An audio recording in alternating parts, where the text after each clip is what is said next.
Chapter 12.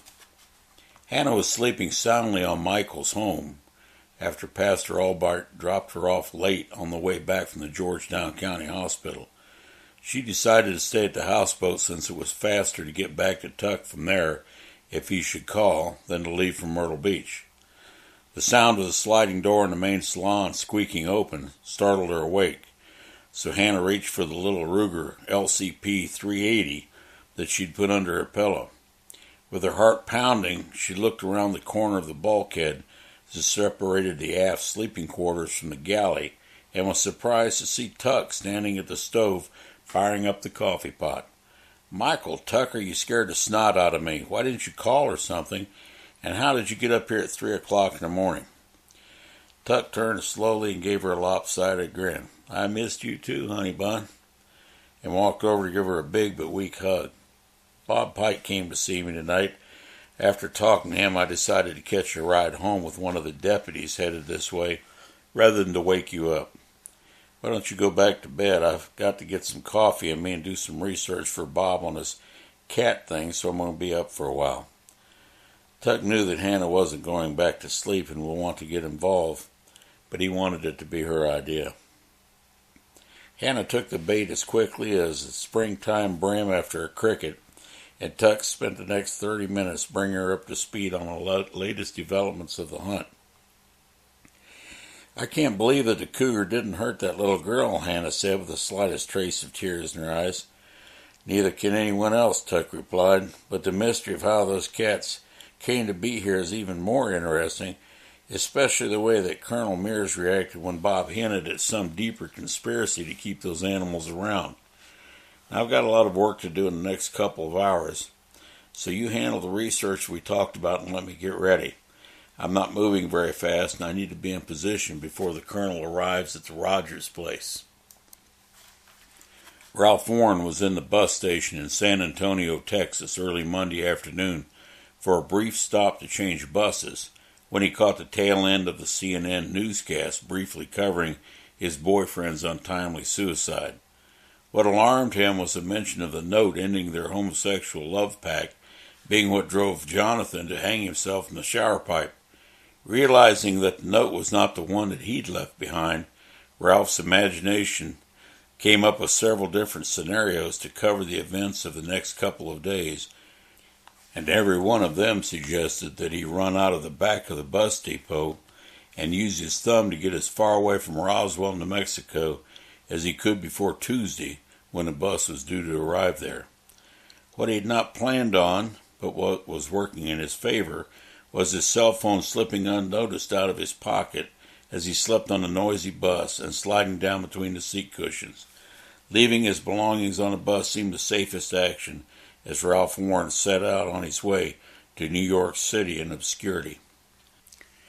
Back at the Rogers farm, Bob Pike briefed the men that had gathered to collect any evidence that could lead them to the cougar that had visited there last night, and then looked across the 200 yards of field to see if there was any sign of his partner. A big grin crossed his face as he saw nothing there, since he knew exactly where Tuck was hiding in his homemade ghillie camouflage, waiting for the meeting with Colonel Mears. To the amazement of both Bob Pike and Michael Tucker, the colonel arrived in a U.S. Department of Wildlife Services helicopter that came down for a landing in the empty bean field as close to the farmhouse as safety would allow. Tuck adjusted his position for the best view and slid his customized Remington 700, its fluted ER Shaw barrel chambered for the .308 Winchester, and topped with a Leopold Mark IV scope to a forward position on his mat just in case the cougar came back to this kill that had been cached in the field closest to Bob Pike's position. His primary objective this morning was to record any conversation that Bob was going to have with Colonel Mears. After the visit from his partner late last night, Tuck began to share the concerns that Bob Pike had regarding the colonel and also regarding the sudden influx of coyotes and now these cougars that were unheard of a few years ago. Both men had fielded pointed questions over the past 2 years from hunters wanting to know why these animals were reintroduced into the environment. At first it seemed to Tuck who had just started his career with the DNR, to be a bit of whiny conspiracy talk from some local troublemakers. As the complaints began to increase in number, both Bob and Tuck began to doubt privately the official line that no predators were intentionally released by any state officials, but were pets that had been turned loose to forage on their own, becoming a breeding community that got out of control. Bob's outburst at the colonel was born first of the frustration that had been building up over the predator problem and the recent attacks on humans by the Cougars, and secondly by what seemed to be the stonewalling of the topics discussed every time that he brought up at departmental meetings, all of which were attended by Colonel Mears. The noise from the helicopter rotors would have made a direct line of sight audio capture with a sensitive listening device impossible, so Tuck and Bob devised a plan that had Bob wearing a short-range transmitter and Tuck receiving from across the field with equipment they used to sting poachers dealing in the black market sale of wild meat. The colonel would know that Tuck was not in the hospital, but Hannah had dropped him off before daylight and then returned to the marina where Tuck had left his DNR truck. She then took Tuck's boat down to the Wakawachi Marina to wait for Tuck to call her later in the day. With his boat gone, it would be logical that he was recuperating with Hannah on a romantic outing somewhere, and his absence would not raise any suspicions if someone called in to check on him. They had decided not to risk two-way communication, so Bob had to assume that Tuck was going to be receiving a signal. As the rotors slowed to a crawl, the colonel got off of the helicopter, followed closely by 3 civilians, 2 of whom were armed with M16s, and remained several yards behind the one that was wearing the most expensive suit. Tuck surveyed the situation through his field glasses and noticed that if Bob was alarmed, he did not show it outwardly. Still, Tuck quietly and slowly worked the bolt of the Remington with a fluid move of his right hand and fingers, chambering a 168 grain hollow point, just in case. "Good morning, Captain Pike. How's the hunt going this morning?" the colonel asked as he shook hands with Bob on greeting him. That seemed normal enough to Tuck, but he couldn't see the nervousness in Colonel Mears' eyes from his location. Bob did, though, and decided to play as dumb as he could get away with until the colonel made whatever move he had come here to make. Bob was alarmed at the presence of the 2 men that were standing with M16s at the ready, which he supposed was for his benefit, and the well-dressed gentleman that they had accompanied. "The men are out on the roadway and in the river, Colonel, and we have a crew coming in from Pisgah with their bear hounds that have assured us we'll be able to follow the Cougar scent. We will start them at the edge of the field where we found a torn deer carcass at first light, then turn them loose." The colonel gave Bob Pike a look that signaled his disdain for the man standing behind him by rolling his eyes in an exaggerated motion just before speaking. "Very well, Captain Pike," the touch of formality obviously for the benefit of the man he was about to introduce. "This gentleman is from the Department of the Interior, U.S. Fish and Wildlife Service, and they have taken jurisdiction of the hunt for your cat and any fallout that might arise from the cougar being in the area. Let me introduce Under Secretary Lawrence Richards." "Good morning, Captain Pike. First of all, I want to talk to you about the subject matter that you brought up last night with Colonel Mears, and you are going to listen without comment until I finish. Is that understood?" Bob answered with a crisp, "Yes, sir," even though he could feel his cheeks flushing with anger.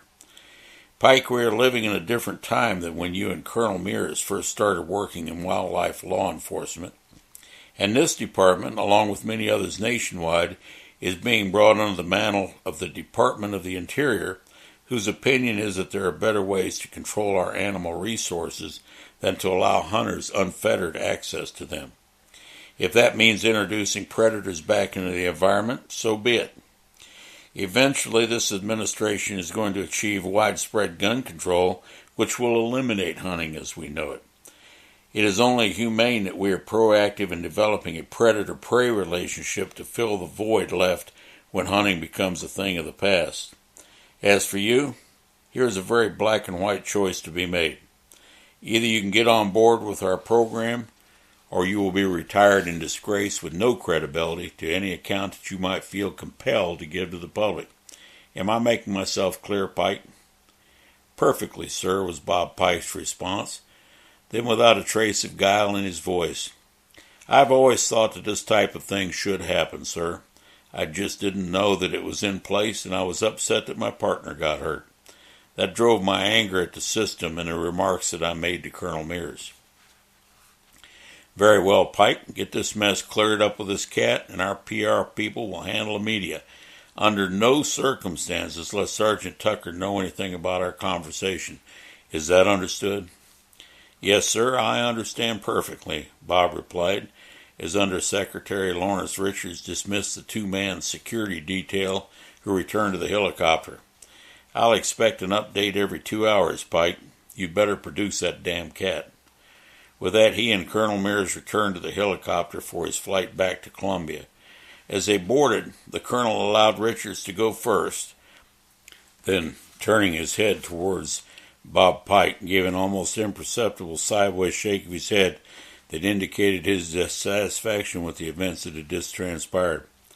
Tuck breathed a sigh of relief as he wiped the sweat from his right eye that had been trained on the agents through the Leopold scope. You could never be too careful when faced with the caliber of snakes that these men represented, and he had chosen to err on the side of preparedness rather than be caught napping if the surprised visitors decided to shoot off something other than Richard's mouth. Well, they had everything on the tape, but the problem now, who in the world would listen? Tuck gathered his gear after the colonel and his party were airborne. After making a sweep of the field with his glasses to make certain that he was alone, he started around the perimeter to meet up with Bob, not wanting to take the direct route across the 200 yards of open space just in case someone was watching. His neck was stiff and sore from the cougar falling on him, and every other muscle in his upper body felt like they were on fire as he made his way quickly and quietly around the field to where Bob was coordinating the hunt while waiting for him to show up. Tuck was wearing his Marine issue floppy with full face paint and the ghillie suit that his mother had painstakingly crafted when he stepped out next to Bob Pike without being noticed. "Hi, Bob, miss me?" he said with a grin as Bob jumped nearly out of his skin. "Holy crap, Tuck, you almost gave me a heart attack," Bob exclaimed with a look of genuine surprise. "Did you get the signal all right? Have we got the tape?" Yep, and I'm sorry to have snuck up on an old dude like that," Tuck said, laughing at Bob's initial panic. "I've got to get back without somebody seeing me. Is your car here?" "I had the car parked just down the road and the keys are under the floor mat. I'll meet you at the marina tonight." "Oh, and Tuck, I really appreciate you helping me with this. Just hope that it doesn't drag you too far down," Bob said solemnly. "We're partners, Bob. Besides, I couldn't look that man in the face after what I heard today, much less work for him, and that Richards character kind of scared the hell out of me. If we can't put a stop to this nonsense, I'm gone anyway," Tuck said over his shoulder as he moved back into the wood line and towards the car. Bob watched the young man leave and thought of how scarce were men of integrity and character like this one displayed. His thoughts were interrupted by the arrival of a truck carrying 2 older men and a big dog box that held 3 black and tan hounds. "Are you Officer Pike?" one of the men questioned as they got out of the truck. "I'm Lester Barnett, and this is my partner, Ollie Woods. We've come down here to run that cat that you're hunting." Bob looked the men over after shaking hands and thanking them for coming. Lester was a broad-shouldered man about 6 feet 2 inches height, with a bushy mustache and 2 days of stubble. Ollie was clean-shaven, about 5 feet 8 inches tall, and weighed about 200 pounds, but looked as solid as a cypress stump. Both men were good-natured sorts who seemed eager to turn their dogs loose. "I have the kill area over here, fellas," Bob said as he led him to the carcass of the deer the cougar had killed the night before, "and I have this tuft of hair that we found at the site of another killing that you might be able to use for scent." Bob was purposely vague about the nature of the first killing after the state hunter shied away from going after a man-killer. "I've got men on the river and on the highway, but we haven't put anybody in the bottom, so the scent there shouldn't be disturbed." Ollie went to the back of the truck and dropped the tailgate. The dogs were restless and eager to run, so he brought them out one at a time and handed the leashes to Lester. Together they followed Bob to the kill, and Ollie gave the dogs a whiff of the fur sample that Bob had supplied. "You boys know we have bears in the swamp, right? Do you think that your dogs will stay on track if they cut a bear scent?" Bob asked. "Officer Pike, these are the best dogs in this part of the country. Once they get on a trail, they will not leave it. That young bitch, Maybelle, is pretty high-strung, but old Junior over there keeps them in line," Lester replied, indicating an older male with graying whiskers. It was apparent that he'd been on a lot of hunts. "Snake is a good trailer, too, but mostly we keep him with these two for his voice. He's the Irish tenor of the dog family. We have GPS collars on the dogs so we can track them if that cat goes to tree." Bob laughed along with Lester and Ollie at the remark about the Irish tenor, but soon the bottoms would ring with the baying of the hounds if they could find some scent to work with. All of the dogs were given another sniff of the fur and then taken to the kill. Ollie and Lester kept them on a leash while they cast about for sign, and it wasn't long before Junior let out a whoop and started straining at the leash in the direction of the road. Snake and Maybelle joined in just after, and the two handlers had their hands full as the dogs half dragged them across the road. They crossed over to the riverside, and Lester gave Ollie the signal to turn the dogs loose. Bob had a big grin on his face as the hounds ran into the planted pine in full voice, obviously on a trail of something, hopefully the cougar. The men jogged back to the truck that had the tracking equipment and pulled out to the roadside. Bob got on the radio to alert his hunters to keep a wary eye open because the dogs had the trail. At least he hoped it was the trail. Bob would follow Lester and Ollie as they tracked the hounds and barely got to the road when he saw them driving slowly north on the highway, which paralleled the swamp. "The cat's heading toward Punchbowl, men, and it looks like he's on this side of the river," Bob radioed to the hunters. "Keep your eyes open." The cougar heard the dogs when they first opened up, and 2-year-old memories of being run by a pack of hounds came flooding back. He had stiffened up in the several hours that had passed since he lay down to rest, but some of his strength had returned. His left front leg wouldn't hold much weight, so he moved as quickly and quietly as he could toward the wet bottom land of the river and the protection the dense cypress forest would give him. The dogs were still about a mile away, and the cat did not feel the need to move faster than his hurt body would allow without too much pain. Not yet. Moving steadily in a westerly direction, he soon came to the floodplain area of the river, and all the late summer dry period had left the bottoms fairly dry, with cypress knees protruding all along the forest floor.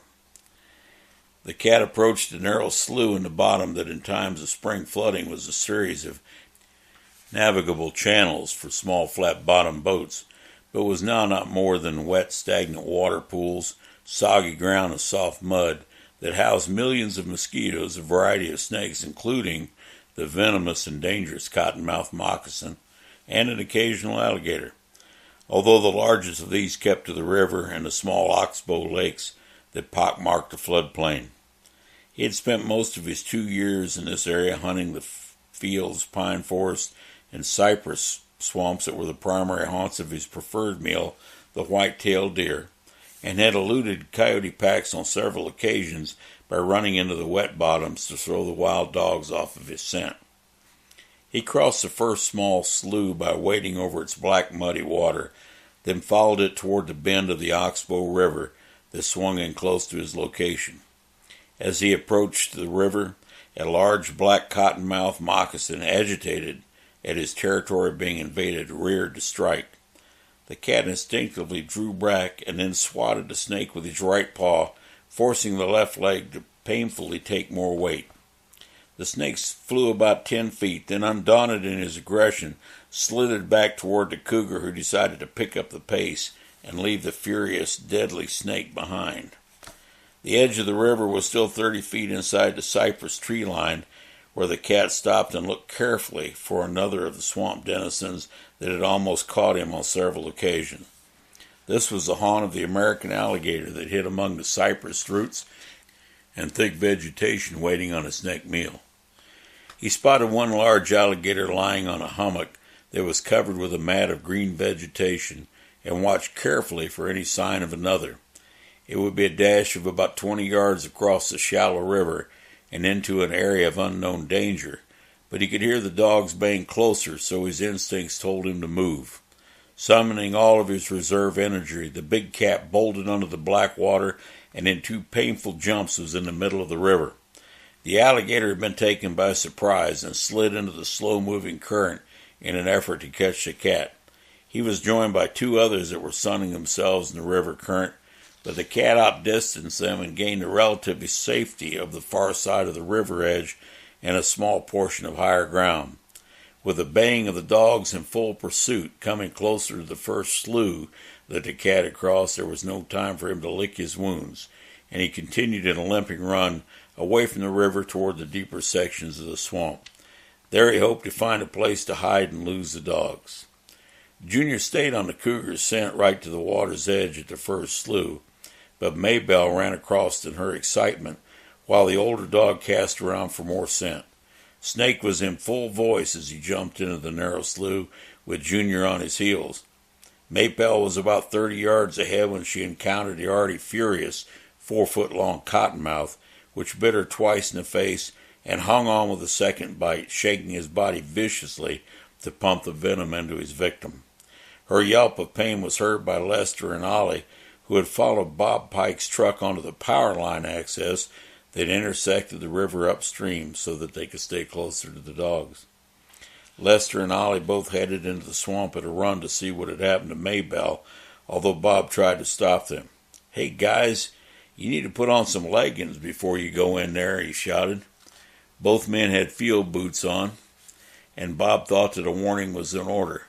Besides, he had a pretty good idea what caused the dog to scream. "That's all right, Officer Pike," Ollie shouted back. "We'll be back in a few minutes after we get our dogs out of there." Bob called to his hunters to bring their boats to the area just west of the location, but they were too late. Because of the 180-degree bend in the river where the cat had crossed, no one in the boats had seen him, although they had all been instructed to maintain visual contact with each other. Blinded with pain, Maybelle had shaken the big snake off and ran back in the direction that she had come, her head already swelling to nearly double its normal size. Junior and Snake continued on the trail of the Cougar with Snake in full voice.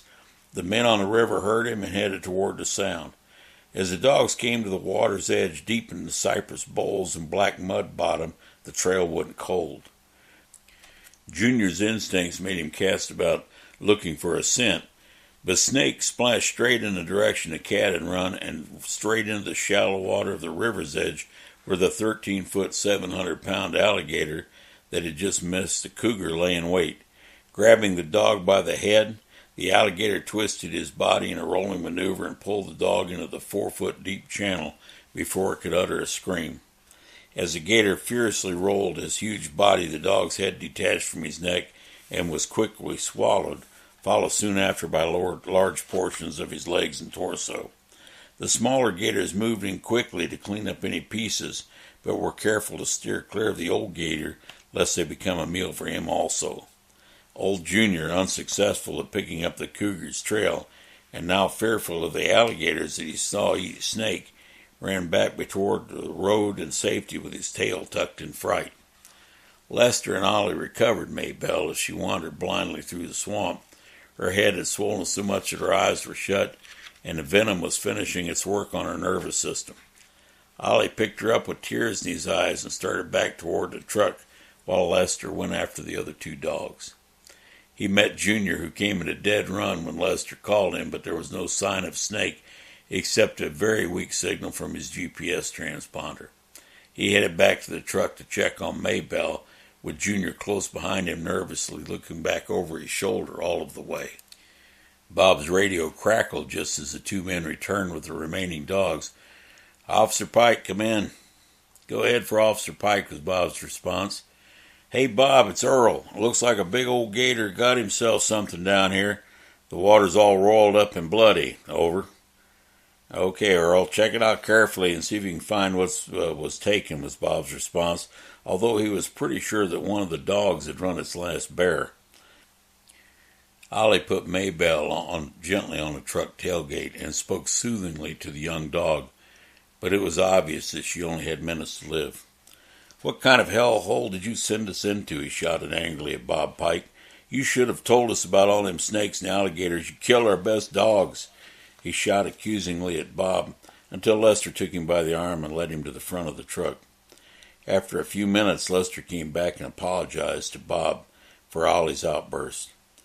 "It's just that we've never seen anything as wild as that swamp. It was like a scene out of a horror movie in there. If we'd known what we were up against, we wouldn't have come down here." "I understand completely, Lester, but I didn't know that your dogs would get hurt either. Down here we kind of take those snakes and gators in stride. I want you to get me a bill for those 2 dogs, and I'll make certain that DNR compensates you for them," he spoke reassuringly to Lester. The 2 men finished loading their gear and drove slowly back down the power line, right of way to the road, and headed home. Bob's radio crackled to life again. "Hey, Bob, do you want me to keep looking for whatever this was?" "No, Earl. It was one of those mountain boys' dogs," Bob replied. "Hell, didn't them fellows know how much a gator likes dog meat, Bob?" Earl responded. Bob knew that Earl, who was feeding a family of 9 kids, plus his wife largely out of the swamp, and what they produced in their big garden, was probably chuckling at the thought of quote-unquote professional hunters getting skunked by the swamp, but it wasn't helping them find the cat. "Hey, Earl, that cat must have crossed there. Is there any sign of him on the other side?" Bob asked, trying to get this hunt back on track. "Nope," came the response, "but I'll bet I know where he's headed. You need to get some men over on Highway 49 and the power line across the river from you. That cat's looking for higher ground after shaking those dogs." "All right, Earl, bring your folks out at Punch Bowl, and we can have the fellas that put in on a PD drive up Woodbury Road and try to hold him there." Another day, another disaster, he thought to himself as he called in his report to Colonel Mears. "Yes, Captain Pike, have you got good news for me?" the colonel asked when he answered the phone. "No, sir, I'm afraid not. One of the dogs got snake bit, one was eaten by a big gator, and the Cougar's in a very wild section of the swamp." Bob waited for a few seconds for the colonel to blow up, but it didn't happen. "Well, Pike, what's your suggestion?" came the reply in a calm tone that caught Bob by surprise. "Sir, I don't think we're going to catch this Cougar by chasing him. I would like for Woodbury to be shut down, and I want to bring in a professional trapper from one of the western states that allows cougars to be trapped and snare him. That would mean relaxing our prohibition on snares, but I believe it's the only way to take this cat," Bob half-heartedly suggested. He was again surprised, and the colonel agreed. "Okay, Pike, make your choice quickly and keep me informed. I don't want this cat to kill another person on my watch, understood?" "I understand perfectly, sir," Bob replied, but he only understood that whatever the colonel said must have been for the benefit of Secretary Richards, who was obviously listening. Bob wanted to speak to the colonel in a secure location to find out just how deep he was in with Richards, but right now his main job was to find a way to kill the cat.